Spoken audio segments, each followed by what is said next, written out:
Hello, dear learners. Welcome back to my online class under the banner of Anglosphere. And today we are going to learn an important topics in English grammar, and that is exclamatory sentence. আমরা দৈনন্দিন জীবনে অসংখ্য আবেগসূচক বাক্যের ব্যবহার করে থাকি। কখনো আমরা দুঃখ প্রকাশ করে থাকি, কখনো আনন্দ প্রকাশ করে থাকি, কখনো বিস্ময় প্রকাশ করে থাকি। বিভিন্ন আমরা আবেগসূচক বাক্য প্রকাশ করে থাকি। এই আবেগসূচক বাক্যগুলো মূলত এক্সক্লামেটরি সেন্টেন্স। এক্সক্লামেটরি সেন্টেন্স বলতে আবেগসূচক বাক্য, the sentence that makes any sudden feelings of mind is called exclamatory sentence. অর্থাৎ যে সেন্টেন্স দ্বারা মনের আকস্মিক আবেগ প্রকাশ করে, অর্থাৎ আনন্দ, দুঃখ, কষ্ট, বিস্ময় ইত্যাদি প্রকাশ করে, তাকেই আমরা এক্সক্লামেটরি সেন্টেন্স বলবো। তো মাই ডিয়ার লার্নার্স, আমাদের আগে চিনতে হবে এক্সক্লামেটরি সেন্টেন্স এর স্ট্রাকচারটি কি। কেমন করে দেখে চিনব যে এটি এক্সক্লামেটরি সেন্টেন্স, বা আমরা যখন স্পোকেন ইংলিশ বা রিটেন ইংলিশে আমরা এক্সক্লামেটরি সেন্টেন্সের ব্যবহার করব, সেটার গঠনটি কেমন হবে, তাই আজকে আমরা জানব। তো ক্লাসটি খুবই গুরুত্বপূর্ণ। আশা করি মোটামুটিভাবে ক্লাসটিতে মনোযোগ হয়ে থাকলে শেখা যাবে। Exclamatory sentence. The sentence that makes any sudden feelings of mind is called exclamatory sentence. তো exclamatory sentence-কে চিনতে গেলে আমাদের স্ট্রাকচার দুই উপায়ে আমরা exclamatory sentence চিনতে পারবো। প্রথমটি হলো হোয়াট অথবা হাউ দ্বারা শুরু হবে। আমাদের জেনে রাখা ভালো, হোয়াট অথবা হাউ দ্বারা ইন্টারোগেটিভ সেন্টেন্সও শুরু হয়, আবার অ্যাসার্টিভ সেন্টেন্সও শুরু হয় যদি সেটা ক্লজ হিসেবে বসে, এবং এক্সক্লামেটরি সেন্টেন্সেও হোয়াট অথবা হাউ দ্বারা শুরু হয়। পার্থক্যটা কি? অ্যাসার্টিভ সেন্টেন্স দ্বারা শুরু হলে সেটি ক্লজ হিসেবে বসবে এবং সেটি সাবজেক্ট হিসেবে বসবে, বা অবজেক্ট হিসেবে বসতে পারে, সেটা বাক্যাংশ হিসেবে বসবে। ইন্টারোগেটিভ সেন্টেন্সে হোয়াট বা হাউ ব্যবহৃত হলে হোয়াট বা হাউ এর পরে অক্সিলারি ভার্ব থাকবে এবং তারপরে সাবজেক্ট থাকবে। কিন্তু এক্সক্লামেটরি সেন্টেন্সে হোয়াট বা হাউ এর পরে অক্সিলারি বা সাবজেক্ট না বসে অ্যাডজেক্টিভ বা অ্যাডভার্ব বসবে। পার্থক্য এটাই। তাহলে হোয়াট বা হাউ এর পরে যদি অক্সিলারি ভার্ব থাকে তাহলে সেটাকে আমরা ইন্টারোগেটিভ সেন্টেন্স বলবো, এবং হোয়াট বা হাউ এর পরে যদি অ্যাডজেক্টিভ বা অ্যাডভার্ব থাকে তাহলে সেটা আমাদের এক্সক্লামেটরি সেন্টেন্স হবে। আরও লক্ষণীয় বিষয় হলো এক্সক্লামেটরি সেন্টেন্সের সাবজেক্টটি শেষে এবং সব শেষে ভার্ব এবং এক্সক্লামেটরি সাইন থাকবে। তাই লক্ষণীয় বিষয় হলো অ্যাসার্টিভ সেন্টেন্সের সাবজেক্ট প্রথমে বসে, ইন্টারোগেটিভ সেন্টেন্সের সাবজেক্টের পূর্বে অক্সিলারি ভার্ব অথবা ডাব্লিউএস ওয়ার্ড বসে, কিন্তু এক্সক্লামেটরি সেন্টেন্সের সাবজেক্টের পরে ভার্ব বসে এবং সেটা সবার শেষে।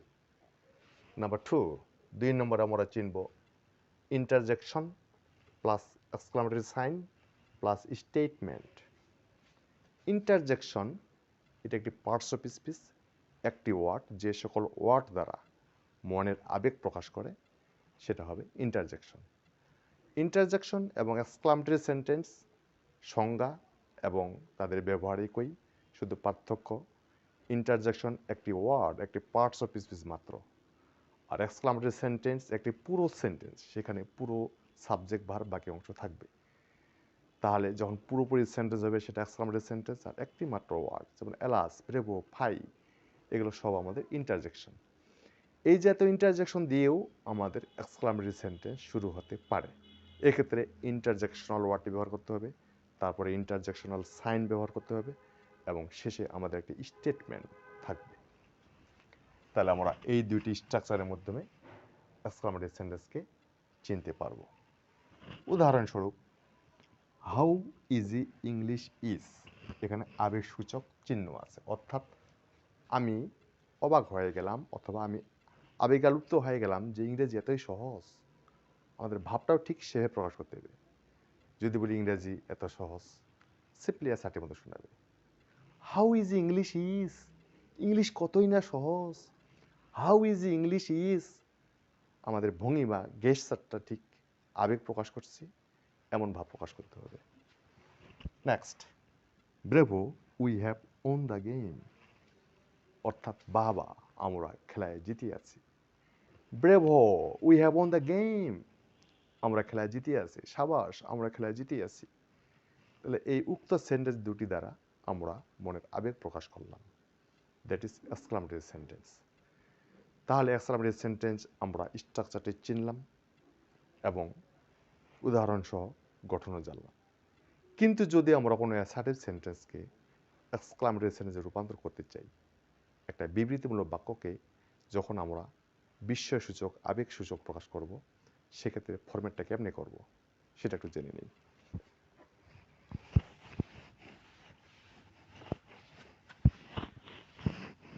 সূত্রটি আমরা সেই সূত্রেই প্রয়োগ করব। সূত্র সেটে থাকবে, একটা উদাহরণ নেই।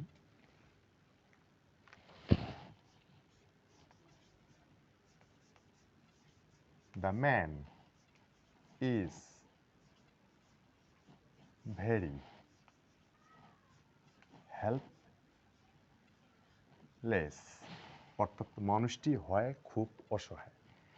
এখানে the man subject is verb very helpless বাকি অংশ, সাবজেক্ট এবং ভার্ব ব্যবহার করা হয়েছে, দ্যাট ইজ স্টেটমেন্ট অথবা অ্যাসার্টিভ সেন্টেন্স। এটাকে এখন আমরা এক্সক্লামেটরি সেন্টেন্সে রূপান্তর করব। সেক্ষেত্রে আমাদের সূত্র জানা আছে, হোয়াট অথবা হাউ দ্বারা শুরু করব। এক্ষেত্রে যদি অ্যাডজেক্টিভের পূর্বে এ বা এন থাকে তাহলে আমরা হোয়াট এ বা এন দ্বারা শুরু করব। আর যদি এ বা এন না থাকে অর্থাৎ নাউন না থাকে সেক্ষেত্রে আমরা হাউ দ্বারা শুরু করব। তাহলে অ্যাডজেক্টিভের পরে যদি নাউন থাকে তাহলে হোয়াট এ বা এন, আর নাউন না থাকলে আমরা হাউ। এক্ষেত্রে অ্যাডজেক্টিভ হেল্পলেস, এরপরে কোনো নাউন নেই বা তার পূর্বে এ বা এন জাতীয় কোনো আর্টিকেল নেই, বিধায় এই সেন্টেন্সটিকে এক্সক্লামেটরি করার সময় আমরা হাউ দ্বারা শুরু করব। তাহলে লিখলাম হাউ। হাউ এর পরে অ্যাডজেক্টিভ অথবা অ্যাডভার্ব বসবে। এখানে অ্যাডজেক্টিভ হচ্ছে হেল্পলেস। How helpless. বাকি অংশ, যেহেতু বাকি অংশ আমাদের নেই, লেখার দরকার নেই। তারপরে সাবজেক্ট দ্য ম্যান, তারপরে ভার্ব এখানে ইজ, মনে করে এক্সক্লামেটরি সাইন দিতে হবে। The man is very helpless, মানুষটি খুব অসহায়। How helpless the man is, মানুষটা কতই না অসহায়। আমাদের মনে রাখতে হবে অ্যাসার্টিভ থেকে এক্সক্লামেটরি সেন্টেন্স রূপান্তর করার সময় যদি স্টেটমেন্টের মধ্যে very, great, so, rather, extremely, quite, true ইত্যাদি অ্যাডভার্ব থাকে তাহলে তা উঠে যাবে, কারণ এদের পরিবর্তেই আমরা হাউ বা হোয়াট ব্যবহার করে থাকি। আরেকটা example,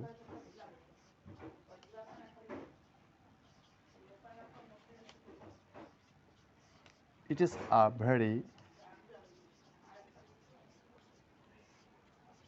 beautiful bird. It is a very beautiful bird. এটি একটি খুব সুন্দর পাখি। এক্ষেত্রে দেখতে পাচ্ছি অ্যাডজেক্টিভের পরে আমাদের নাউন আছে এখানে বার্ড, এবং অ্যাডজেক্টিভের পূর্বে এ বা এন আর্টিকেল আছে। তাহলে এক্ষেত্রে আমাদের হোয়াট দ্বারা ব্যবহার করতে হবে। যেহেতু জানলাম very, great, so, rather, extremely, quite, true উঠে যায়, আমরা এই ভেরিটাকে উঠিয়ে দেব। এই ভেরি এখানে থাকবে না। তাহলে অ্যাডজেক্টিভের পূর্বে এ বা এন আছে এবং নাউন আছে, তাহলে শুরু করব হোয়াট দিয়ে। তাহলে গেলাম হোয়াট, এ অথবা এন বসবে। যেহেতু আমরা এখানে বিউটিফুল ব্যবহার করব, বি এর ক্ষেত্রে বি কনসোনান্ট, তাই আমরা এ ব্যবহার করব। এটা ভাওয়েল থাকলে আমরা এন ব্যবহার করতাম, অর্থাৎ এটা এখানে সরাসরি বসলো। তাহলে হোয়াট অ্যাডজেক্টিভটা ব্যবহার করে থাকি, হোয়াট আ বিউটিফুল, তারপর নাউন সহ বাকি অংশ। এখানে নাউন আছে bird, what a beautiful bird, যেহেতু বাকি অংশ নেই লিখলাম না। তাহলে হোয়াট আ বিউটিফুল বার্ড, তারপর সাবজেক্ট নিয়ে আসবো, সাবজেক্ট এখানে ইট, তারপর ভার্ব হচ্ছে ইস, মনে করে exclamatory sign. It is a very beautiful bird, এটি একটি খুব সুন্দর পাখি। আমরা বলবো what a beautiful bird it is, কতই সুন্দর না পাখি এটি। তাহলে আমরা এক্সক্লামেটরি সেন্টেন্স প্রকাশ করার সময়, এক্সপ্রেস করার সময় আমাদের গেস্টার অঙ্গভঙ্গিও ঠিক সেরকম আবেগসূচক অঙ্গভঙ্গি ব্যবহার করতে হবে। সো মাই ডিয়ার লার্নার্স, আজকে আমরা এক্সক্লামেটরি সেন্টেন্স শিখলাম, আশা করি শিখতে পেরেছ। তো এরপরে কোন অংশটি পড়লে তোমাদের উপকারে আসবে বা মনে করো যে এটা পড়লে আমি উপকৃত হব, সেটা আমাকে কমেন্ট করে জানাও। এবং ভিডিওটিতে কোনো যদি অবজেকশন থাকে, অর্থাৎ কোনো কিছু জানার থাকে, তাহলে কমেন্ট বক্সে কমেন্ট করে জানালে আমি তার ফলাফল জবাব দেব। So okay, thank you very much.